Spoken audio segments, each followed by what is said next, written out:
السلام علیکم۔ خلیفہ عبد الملک بن مروان کے عہد خلافت میں حجاج بن یوسف ثقفی نامی ایک شخص عراق کا گورنر تھا۔ آپ اسے محمد بن قاسم کے چاچا یا سسر کی نسبت سے بھی جانتے اور ایک ظالم اور جابر حکمران کے حوالے سے بھی۔ یہ وہی شخص تھا جس نے حضرت عبداللہ بن زبیر کو بے دردی سے قتل کرنے کے بعد ان کی لاش کو 3 دن تک سولی پر لٹکائے رکھا، جبکہ اسی جنگ میں حجاج بن یوسف نے خانہ کعبہ پر سنگ بری کی اور عمارت کو نقصان پہنچایا۔ اس کے علاوہ ہزاروں معصوم لوگوں کو سخت سزا دینا اور صحابہ اکرام کی بے حرمتی کرنا اس کے سنگین جرم میں شامل ہے۔ حجاج کی موت کے بعد جب قیدیوں کو شمار کیا گیا تو ان میں 1,20,000 مرد اور 20,000 عورتیں تھیں، جن میں 4,000 ایسی عورتیں تھیں جن کے جسم پر لباس نہیں تھا، اور یہ قیدی ایک ہی 4 دیواری میں قید تھے۔ قید خانے کی چھت نہیں تھی، اور جب کوئی قیدی گرمی سے بچنے کے لیے اپنے ہاتھ سے چہرے کا سایہ بناتا تو زندان کے سپاہی اسے پتھر مارتے۔ انہیں جو کی روٹی دی جاتی اس میں ریت ملائی ہوتی تھی اور پینے کے لیے کڑوا پانی دیا جاتا تھا۔ حجاج کو بے گناہ افراد اور بالخصوص سادات کے خون بہانے میں مزہ آتا تھا۔ ایک مرتبہ اس ظالم حجاج نے روزہ رکھنے کی خواہش کی اور اپنے نوکروں کو حکم دیا کہ من پسند سحری اور افطاری کا انتظام کرے۔ اشارہ فاہم نوکروں نے اس کے لیے ایسی روٹیاں تیار کی جو سادات کے خون سے گوندی گئی تھی۔ اس ظالم نے وہی روٹی سحری اور افطاری میں کھائی۔ حجاج کی موت کا وقت آیا تو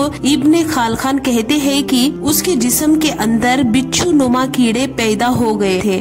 ایک طبیب کو بلایا گیا جو ایک گوشت کا ٹکڑا ریشم کی ڈور کے ساتھ باندھ کر حجاج کو کہا کہ گوشت کے ٹکڑے کو نگل لے۔ حجاج اس گوشت کے ٹکڑے کو نگلتا اور کچھ دیر بعد اس ریشم کی ڈور سے اس ٹکڑے کو کھینچا گیا تو اس ٹکڑے پر کئی کیڑے چیمٹی ہوتے۔ اللہ تعالیٰ نے اس کے جسم پر سردی کو مسلط کر دیا تھا اور دن رات آگ کی کوئلے جلائی جاتی تھی، مگر پھر بھی وہ تھر تھراتا رہتا تھا۔ حجاج نے اپنی حالت کے بارے میں حسن بصری سے شکایت کی تو حسن بصری نے اسے کہا کہ میں نے تجھے سادات اور بے گناہ افراد کے قتل سے روکا تھا، لیکن تو باز نہیں آیا۔ موت کے وقت حجاج رو رہا تھا اور اپنے ظلم پر پریشان تھا۔ وزیر نے تسلی دی، مگر حجاج نے کہا کہ وہ خود بھی جانتا ہے کہ اس کا انجام دوزخ ہے۔ حجاج کی زندگی اور موت دونوں عبرت کا سبق ہے۔ اس کے جسم میں کیڑے پڑ گئے تھے اور سردی کی سزا اسے مل رہی تھی، اس کے باوجود اس کا غرور اور تکبر ایک واقعے کے بعد مٹ گیا۔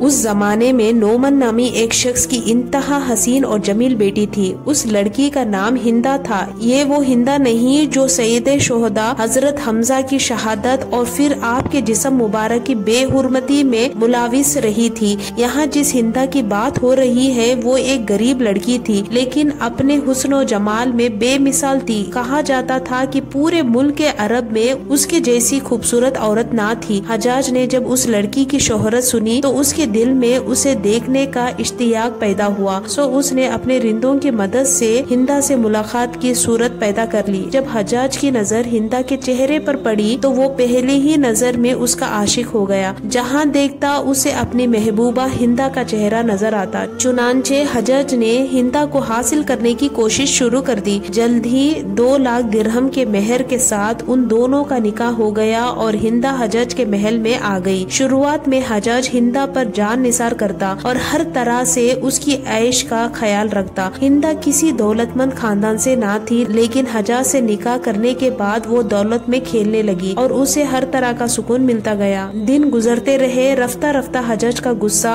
تن مزاجی اور ظالمانہ کسلت اس کی محبت پر غالب آ گئی۔ اب وہ ہندا سے بھی اس طرح پیش آنے لگا جیسے دوسرے لوگوں سے سلوک کرتا تھا۔ حجاج کے اس رویے سے ہندا رنجیدہ رہنے لگی۔ آہستہ آہستہ اس کے دل سے حجاج کی محبت ختم ہونے لگی اور وہ حجاج کو اپنے لیے ایک مصیبت سمجھنے لگی۔ جب حجاج کا دل ہندا سے بالکل اکتا چکا تو اس نے انتہا ذلت کے ساتھ عبداللہ بن طاہر کے ذریعے 2 لاکھ درہم ہندا کے پاس بھیجے اور کہلا بھیجا کہ میں نے تجھے طلاق دی، تیرے مہر کے 2 لاکھ درہم تجھے بھیج رہا ہوں، اب جہاں تیرا جی چاہے چلے جا۔ ہندا نامی یہ عورت صرف اپنے حسن و جمال میں ہی بے مثال نہیں تھی، بلکہ اپنی سیرت اور غیرت و ہمت کے لحاظ سے بھی بہت اونچی تھی۔ جب اس نے عبداللہ بن طاہر کی زبانی یہ پیغام سنا تو فوراً بول اٹھی، اے قاسم، تیری زبان مبارک ہو، تو نے مجھے بڑی جان فزا خوشخبری سنائی۔ میری خوش قسمتی اس سے زیادہ کیا ہو ہو سکتی ہے کہ میں نے ایک بدمزاج اور خونخوار انسان کے قید سے رہائی پائی۔ یہ 2 لاکھ درہم جو اس نے میرے لیے بھیجے ہیں، اس خوشخبری سنانے کے بدلے میں تجھے بخشش کرتی ہوں۔ یہ میری طرف سے تیرا انعام ہے۔ طلاق کے بعد ہندا اس محل کو چھوڑ کر اپنے عام سے گھر چلی گئی۔ قسمت کا کرنا ایسا ہوا کہ کچھ دن بعد خلیفہ عبد الملک بن مروان نے اسے نکاح کا پیغام بھیجا۔ ہندا نے پہلے انکار کر دیا۔ جب خلیفہ کی طرف سے زیادہ اصرار ہونے لگا تو بالآخر وہ راضی ہو گئی، لیکن ساتھ ایک شرط بھی رکھی، ہمارا نکاح صرف اس صورت میں ہو سکتا ہے جب میں اپنے مکان سے جس محمل میں سوار ہو کر اپنے محل تک آؤں اس کا ساربان حجاج بن یوسف ہو۔ جو شخص اونٹ کی رسی پکڑ کر چلتا ہے سربان کہا۔ خلیفہ عبد الملک بن مروان نے یہ شرط قبول کر لی اور حجاج کو حکم بھیجا۔ جب حجاج نے یہ رخا پڑھا تو وہ حیران رہ گیا، لیکن خلیفہ عبد الملک بن مروان کے حکم کو قبول کیا۔ ہندا کے گھر کے پاس پہنچ کر حجاج نے ساربان کی طرف محمل پکڑ لی اور پیدل چلنے لگا۔ تمام رستہ ہندا کے ملازم اور اس کی سہیلیاں حجاج کا مذاق اڑاتی، مگر وہ خاموش رہا۔ جب شاہی محل قریب آیا تو ہندا نے سونے کا ایک سکہ پھینکا اور کہا، اے ساربان، ہمارا ایک چاندی کا سکہ گر گیا ہے، اسے اٹھا دو۔ حجاج نے محمل روکی اور سکہ اٹھایا، لیکن وہ چاندی کا نہیں بلکہ سونے کا تھا۔ ہندا بولی، یہ میری قسمت ہے کہ میرے ہاتھ سے چاندی کا سکہ گرا، لیکن وہ سونے کا بن گیا۔ حجاج یہ بات سن کر بہت مایوس ہوا، مگر خلیفہ عبد الملک بن مروان کی بیوی کے سامنے کچھ کہنے کی ضرورت نہ کر سکا۔ کہتے ہیں کہ ایک عورت سے ذلیل ہونے کا غم حجاج بن یوسف کو ساری زندگی ستاتا رہا۔ ہماری دعا ہے کہ اللہ سبحانہ تعالی ہمیں ظلم سے بچائے اور لوگوں کے ساتھ حسن سلوک سے پیش آنے کی توفیق عطا فرمائے، آمین یا رب العالمین۔ امید کرتے ہیں کہ آپ کو آج کا ہمارا یہ ویڈیو بہت ہی پسند آیا ہوگا۔ اس ویڈیو کو لائک کریں، زیادہ سے زیادہ اپنے دوستوں کے ساتھ شیئر کریں، اور ابھی تک آپ نے ہمارے چینل کو سبسکرائب نہیں کیا ہے تو سبسکرائب کر کے بیل آئیکن کو ضرور دبا دیں، تاکہ جب بھی ہم کوئی نئی ویڈیو اپلوڈ کریں تو سب سے پہلے آپ کو اس کا نوٹیفیکیشن مل جائے۔ تو ہم ملتے ہیں پھر ایک نئے ویڈیو کے ساتھ، تب تک کے لیے السلام علیکم۔